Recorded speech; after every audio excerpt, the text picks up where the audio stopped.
CCN news एक पाऊल महाराष्ट्रासाठी। आधीच पावसाचा लहरीपणा आणि निकृष्ट बियाण्यांमुळे हतबल झालेल्या शेतकऱ्यांना अनेक अडचणींचा सामना करावा लागतोय।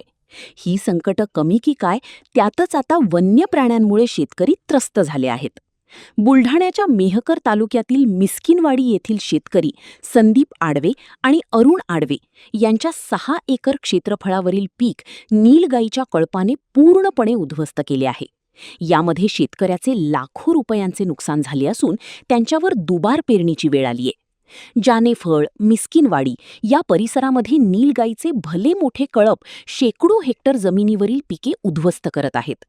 यामुळे शेतकऱ्यांना मोठा फटका बसत असून वन विभागाने शेतकऱ्याची नुकसान भरपाई द्यावी आणि नीलगाईंचा बंदोबस्त करावा अशी मागणी शेतकऱ्यांकडून केली जात आहे।